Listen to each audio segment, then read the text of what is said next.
وسهلا اميرات الغاليات، كيف حالكم؟ نتمنى ان شاء الله تكونوا في تمام الصحه والعافيه وانتم كتشاهدوا الفيديو ديال هذا اليوم. هذا الفيديو ديال اليوم غادي يكون رائع رائع رائع جدا وكله حماس، طاقه ايجابيه، وهذه الطاقه الايجابيه غتاثر لكم ايجابيا على الصحه ديالكم وعلى النفسيه ديالكم ان شاء الله من بعد ما غتشوفوا هذا الفيديو هذا.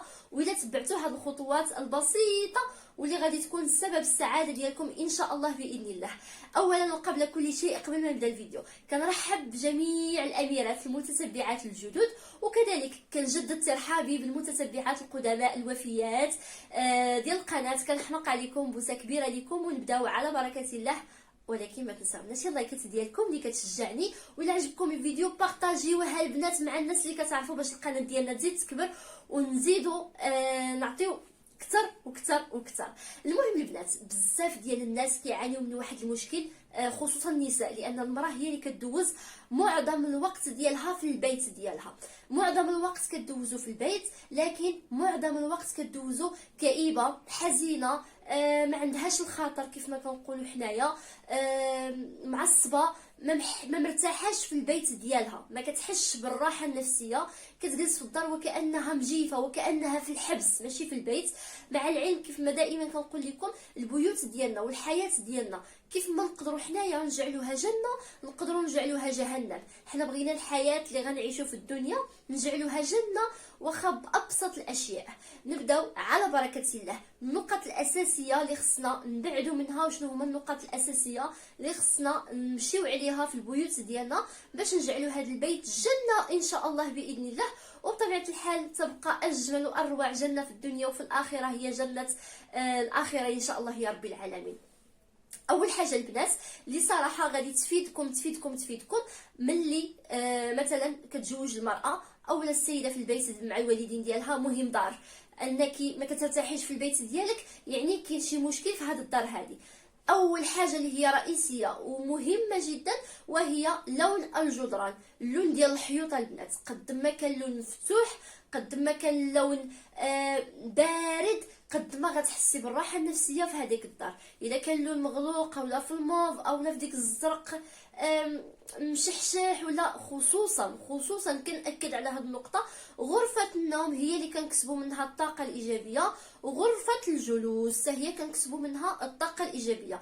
يعني الصالون اولا السيجور وبيت النعاس، هادو جوج ديال البلايص اللي ضروري اننا نركزوا عليهم ونركزوا على الالوان اللي فيهم باش النظره ديالنا فيهم تكون مرتاحه وكنحسوا في ديك اللحظه بالراحه النفسيه. واكبر دليل على ذلك هي انكم ملي كتدخلوا مثلا جوج ديال البيوت، جوج ديال الديور، كتشوفوا هذه الدار الالوان ديالها مغموقه، الضوء ديالها ناقص، كتجيب لكم الملل. واذا دخلتوا للدار فيها الديوان، الطريات فيهم بزاف ديال البومبيات، يعني ديال المصابيح وكلشي شاعل، الاضاءه، الحيوطه، كلشي مفتوح، كتحسوا بواحد الانشراح في الصدر ديالكم، كتحسوا بواحد الراحه نفسيه.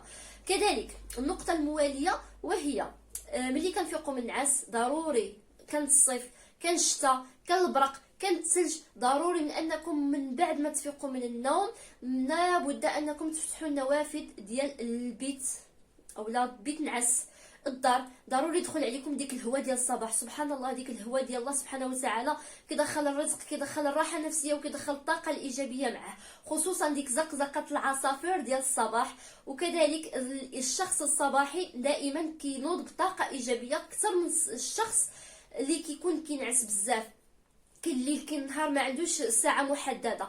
الشخص الصباحي، الشخص اللي كيفيق من النعاس بكري، سواء كيفيق مع 6 7 8، مهم في حدود هذا الوقت هذا ما بين 6 7 5 8، هذا كامل صباح رباح. قال لك الفياق بكري بالذهب بالشري. بعض المرات حنا كنفيرطوا شويه، ما نقولوش حنا كاملين صباحيا، ولكن الواحد ماشي دائما كيبقى في ديك القوقعه. ملي كتفيقوا بكري وكتشموا ديك الهواء ديال الله سبحانه وتعالى، خصوصا اذا كنتي من النوع ديال الناس اللي كتفيقي الصباح بكري وكتلبسي سبادغين ديالك وكتخلفي شويش، واخا تمشي غير عند مول الحانوت، واخا تمشي غير الباناديريه تاخدي كميره تشريها وترجعي بحالاتك، كيضرب فيك ديك الهواء، كتحسي بواحد الطاقه ايجابيه. هذه عن تجربه 100%، وانا كنأكد على هذه القضيه. كذلك بحثنا حنا في غرفه النوم غادي نأكد على النقطه المواليه. كيف ما سبق لي دائما كنقول لكم، بيت نعاس من بعد ما نفيقوا من النعاس ما نخليوش ديك الغرفه ديال النوم مكركبه، ما نخليوهاش مرونه، حيت منها كنكسبوا يا اما الطاقه الايجابيه او الطاقه السلبيه. ضروري بقدر الامكان حاولوا انكم تتجنبوا هذه الطاقه السلبيه، حاولوا انكم تتاقلموا مع الطاقه الايجابيه. هي فوق ما تفيقوا من النعاس فتحوا النوافذ، يضرب فيكم ديك الهواء، غسلوا الوجه ديالكم، وقبل ما تفطروا دوزوا جمعوا بيت النعاس ديالكم، تلقي الفراش. وحاولوا كذلك حتى الالوان ديال الاغطيه ديال السرير ديالكم. المهم كنحاول نوصل الرساله باش يفهموني الناس. ملي كنهضر بالدارجه ديالنا انا كنفتخر بالدارجه ديالنا، بزاف الناس مساكن ما كيفهموش اللغه ديالنا، داكشي علاش كنحاول ندخل بعض الكلمات. ومع كل احتراماتي لجميع الاديان وجميع الاشخاص وجميع الجنسيات.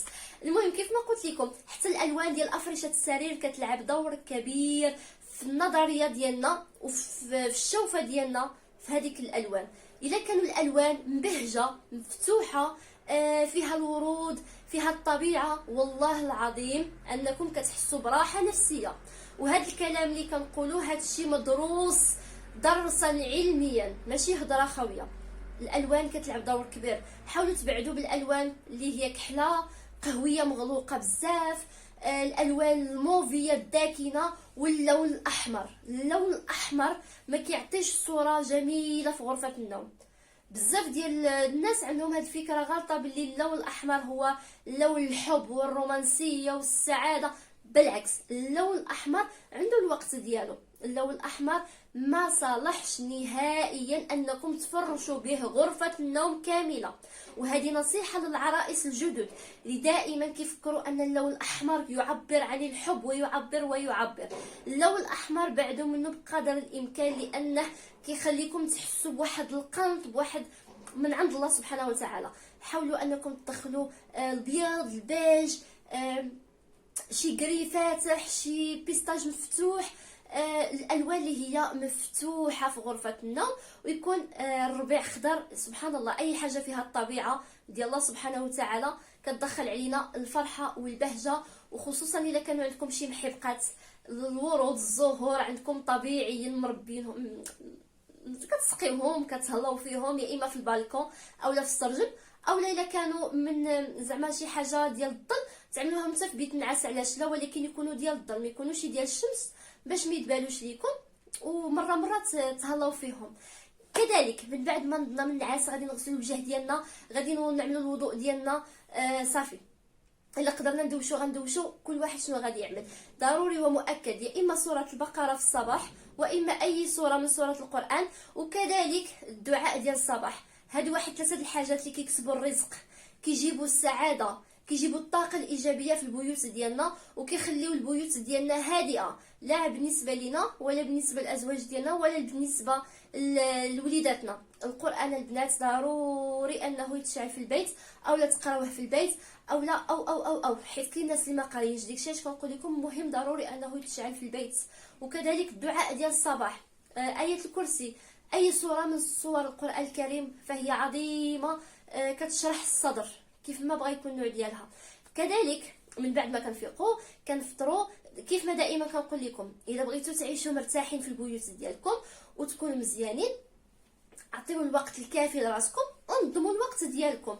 فضروري كل واحد كينظم الوقت ديالو على حسب افراد العائله ديال البيت ديالو. مثلا حنا 3 بينا في الدار، غادي نظم الوقت ديالي على شنو البروغرامات اللي عندي، شكون كيقرا، شكون كيخدم، في كنمشي، في كنجي. يمكنليش انا نجي ننظم لك الوقت ديالك نتينا اللي عندك 5 الافراد العائله في البيت، واحد كيقرا، واحد كيخدم، واحد كيدوز ستاج، واحد غير جالس في الدار. ما يمكنليش نرتب لك النظام ديالك. فكل واحد مسؤول على النظام ديالو، كل واحد مسؤول على الوقت ديالو، والساعه اللي كيخرج فيها واللي كتدخل فيها من الدار، والساعات ديال العمل ديالو. من بعد ما خرجنا من بيت النعاس كيف ما قلت لكم دوزنا للمطبخ. بيت النعاس، المطبخ، الكوزينه البنات، الكوزينه هي الكوزينه حتى هي قد ما كانوا فيها الضواوي مضويه، قد ما كتحسوا براسكم انكم داخلين لواحد البلاصه اللي مرتاحين فيها، كتعملوا حتى الشغل وانتم مرتاحين، ماشي داخله تقاتلي في الكوزينه. الاضاءه مهمه في المطبخ، مهمه جدا جدا. كنهضر معكم نيشان، الكوزينه خصو يكون فيها الضوء مجهد. هذه اول حاجه. ثاني حاجه، الكوزينه ما تكونش مكركبه بالاواني، كاين تبارك الله شي ديور ما شاء الله كندخلوا ليهم راه كنجبروا ها الطناجر ها البرارد ها الكيسان، تقول عندهم الطريطور في الدار بزاف. واخا يجيو عندكم الضياف كل حاجه بحلاوتها، الكيسان بالعبار بالحساب، عفوا بالحساب، الصينيات بالحساب، ماشي اي حاجه شفناها في السوق خصنا نشريوها. وفي حاله ما اذا كنا حنا كنبغيو دائما الجديد، كنبغيو نزينوا البيوت ديالنا وكانوا عندنا الامكانيات اننا نغيروا، فنحاولوا اننا نغيروا، نتخلصوا من القديم وندخلوا الجديد، ما نبقاوش نعملوا ديك الكركبه. راه تبارك الله كيف ما قلت لكم، خصوصا العيالات ديال شحال هذه تبارك الله كتمشيو للبيت النعاس ديالهم كتلقاو لتحت الناموسيه الطباصل ديال الطوس، شمنك هي الباكيات ديال الكيسان، شمنك هي البرارد، عاوتاني كوزينه البراميل براميل براميل براميل براميل ديال السكسو، تقول كيطيبوا سكسو للجنائز، الله يستر زعما ما بزاف. نحاولوا اننا نقصوا، وخصوصا الاواني اللي مكسره اللي مهرسه، الطباصل المهرسين صدقيهم لوحيهم سيبيهم. المهم الحاجه اللي مهرسه سيبيها ما تخليهاش في دارك، هذيك الحاجه المهرسه راه كتجيب لك غير الحظ التعيس، ما تبقايش محتفظه بها. لا هو دابا الكاس مفرم من هنا، انا غنشرب الكاس من هنا. حتى الا ما كانوش عندك الامكانيات راه تبارك الله الكيسان موجودين دابا الرخاصين كيتباعوا. الحاجه المهرسه حاولي انك تخلصي منها، وحتى الا ما كانوش عندك الامكانيات وكان واحد الكاس مهرس راه ما غيكونوش عندك كاملين الكيسان مهرسين، غيكون عندك واحد ولا جوج، نتخلصوا من ديك المهرسين ونخليو الحاجه اللي هي مقاده. الطبيصلات نخليو الطبيصلات اللي هما مفسوحين، ما كاينلاش نبقاو نشريو ديك الطباصل اللي فيهم ديك الالوانات والوراضي والشحاتح والخرابق. دائما نحاولوا اننا نركزوا على الحاجه اللي هي مفتوحه بارده هادئه. هذه واحد النقطه اللي هي مهمه جدا مهمه. وحتى الثلاجه ديالنا دائما نحاولوا اننا نحافظوا على النظام ديالها. راه الثلاجه ملي كتفتحيها اذا كانت منظمه يا سلام كتجيك ديك الشهيه د الماكله وديك الشيء متول.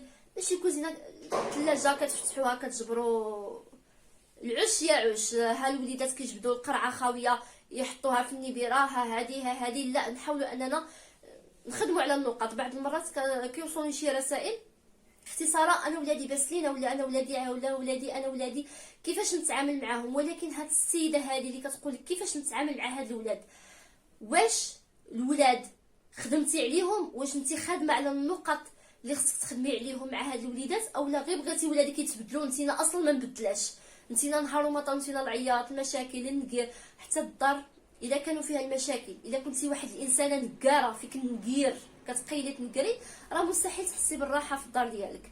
وخصوصا دوك العيالات اللي مبليين بالخروج والصحابات والكلاسي في الجرادي، تبارك الله راه كاين شي عيالات ما كتجلسش في الدار نهائيا. سي نورمال الدار ديالك غتولي فيها الكركبه، سي نورمال ملي غادي تدخلي غتسمعي صداع الوليدات ما غيعجبكش الحال حيت انت مولفه كتقيلي تكركري مع صحاباتك. سي نورمال ما غتعطيش الوقت للراجل ديالك حيت قياله نهار كامل في الجرادي وقياله كدوري صافي جيتي مدقدقه صافي غتمشي طيحي كا وما غاديش تلقاي الوقت للزوج ديالك. فدائما نحاولوا اننا نحطوا البيت ديالنا اولا، حياتنا وليداتنا الزوج ديالنا والبيت ديالنا هادو هما الاساس. عاد ديك الساعه نشوفوا الناس اللي على برا، عاد ديك الساعه نشوفوا الصحابات، عاد ديك الساعه نشوفوا العائله اللي بعيده، هذه بنت خالتي، هذه بنت عمتي، هذه بنت فلان وفلان وفلان وفلاني، فهمتوا؟ وكذلك ملي كنخرجوا من الدار وكنكونوا راجعين للدار، اكثر حاجه كتلعب حتى هي دور كبير في الراحه النفسيه ديالنا في البيت ديالنا ملي كندخلوا حنا فرحانين، وهي المنظر، ماشي المنظر الخارجي، المنظر الداخلي ديال الدار. ملي كنفتحوا الباب وكندخلوا، يا اما كتدخلي كتلقاي القرباله نايضه في الدار وكطيح لك كيطيح لك المورال، واما كتدخلي كتلقاي شي حاجه اللي صراحه كتطلع لك المورال. الحاجات اللي كيطلعوا المورال هما كنظن ثلاثه. اولا اذا كان عندك شي طابلو ولا شي حاجه فيها ايه الكرسي، ايه قرانيه، اولا شي حاجه مكتوب فيها الله، ضروري كتقرايها، اولا ايه كتقرايها ضروري خصك تكملي عليها. وملي كتكملي عليها كتحسي بواحد الراحه نفسيه. قريتي الدعاء في دارك في الدخله ديال الدار غير بالفن، وربي دخل عليك واحد الفرحه واحد السكينه والرزق وزيد وزيد وزيد. ثاني حاجه وهي المراه. المراه هي كتلعب دور كبير. الا دخلنا للدار ديالنا ولقينا المرايه قبالتنا في الدخله ديال الدار، في السيجور ولا في الصاله، شنو اللي مقابل مع الباب ديال الدار؟ المرايه. البنات ملي كتدخلوا ابعد ما كاينش شي واحد في الدنيا كيدوز حدا المرايه بلا ما يشوف بلا ما يقاد راسو. حتى الا كنتي مقاده عندها ما يبان لك الشال مخربق، الجلابه مخربقه، الصاك ما هزيتيش هو هذاك، واخا انت راكي داخله عاد كتعاودي تزوقي، كتشوفي راسك مع المرايه كيف كنت، كيف جيت، كيفاش وصلت، كتبقاي تضحكي، كتبقاي تبتسمي، كتبقاي تقادي راسك. فبحد ذاته هادشي راه طاقه ايجابيه. والشيء الثالث هو الصوره ديال شي شخص معين، الزوج ديالك، الابن ديالك، البنيته ديالك، اولا شي صوره ديال العائله. ملي كتدخلي سبحان الله كتمعني فيها وكتبقاي تشوفي وكتحققي، واخا هذيك التصويره يوميا كتشوفي فيها، غتبقاي تعاودي تشوفي فيها وغتعاودي تحققي فيها. المهم تكون شي حاجه قبلت الباب ديالك مزيونه كتبقاي حاله فمك فيها. ودائما كنقول لكم حاولوا انكم بقدر الامكان تلعبوا على تنظيم الوقت. حاولوا تبعدوا من العياط والمشاكل والنقير. عارفه باللي الزمان ديالنا ولا هذا الوقت صعاب شويش، حيت بنادم صعاب. هو الوقت كيف ما قالت واحد الصديقه ديالي الله يذكرها بالخير، قالت لي السماء هي السماء والارض هو الارض، والشتاء بقات الشتاء والصيف بقى صيف. شنو اللي تبدل؟ حنا اللي تبدلنا، ونمط العيش اللي تبدل. كاين واحد الناس اللي بطبيعه الحال عرفتوهم اخترعوا التكنولوجيا، اخترعوا الانترنت باش يستافدوا منه وباش يجيبوا منه الطاقه الايجابيه. بالحق الناس اللي ما اخترعوهش خداو ديك التكنولوجيا وخداو ديك الانترنت بواحد الطاقه سلبيه. ولاو كيشوفوا فيه بدون سبب، كيخربقوا صافي. داكشي علاش كنقول لكم ديما التليفونات ديالنا البنات، التليفونات ديالنا نحاولوا بقدر الامكان اننا ما نبقاوش حالين فمنا في التليفون نهار كامل. التليفون عنده الوقت ديالو، وكنهضروا فيه مع الاحباب والاصدقاء وكلمات طيبه، ونهضروا مع بعضياتنا ونسقسيو في بعضياتنا وناخذوا الطاقه الايجابيه من بعضياتنا. كذلك الاشخاص السلبيين نحاولوا اننا نبعدوا منهم بقدر الامكان. بعدوا من الاشخاص السلبيين في حياتكم، حاولوا تعاشروا مع الناس اللي كيعطيو لكم طاقه ايجابيه. والناس اصحاب القلوب الطيبه، اصحاب القلوب البيضاء بعدوا. الا شتي شي وحده فيها الغدر، فيها النفاق، فيها الغيره، فيها الحسد، فيها السم، بعدي منها. ما كاينلاش الا قالت لك علاش بعدتي، بقيت بعدي بشويه بعدي منها بقدر الامكان، حيت ما غتستافدي منها حتى شي حاجه، غير غتاثر لك على حياتك سلبا ماشي ايجابيا. هذه نصيحه من وزاره الصحه. الصحه ماشي الله، الصحه. حاولوا انكم بقدر الامكان تبعوا هذه الخطوات اللي صراحه هضرت معكم من قلبي، وانا كنأكد لكم على هذا الكلام اللي كنقول. وكذلك حاولوا تعطيو الوقت لراسكم، تهلاو في راسكم. حتى الشخص ملي كيتهلا في المظهر ديالو كيحس بواحد الراحه نفسيه. والبيت قد ما كان منظم قد ما كتزيدوا كتحبوا ديك البيت، وقد ما كان الالوان مفتوحه كتزيدوا كتبغيو ديك البيت، وقد ما كان هذيك البيت فيه تنظيم الوقت قد ما كتزيدوا كتبغيو ديوركم، وقد ما كانوا فيه السراج محلولين ديما الاضاءه كتزيدوا كتبغيو الدار ديالكم. غادي تحبوا البيوت ديالكم الا عملتوا هذه الخطوات كامله. بوسه كبيره لكم، كنحماق عليكم. الا عجبكم الفيديو ما تنساوش انكم تبارطاجيوه مع الاحباب والاصحاب، تخليوا لي اللايكات ديالكم وتعليقاتكم الجميله. كنحماق عليكم. بوسه كبيره لكم من ساره الابراهيمي، احلى اميرات. باي باي.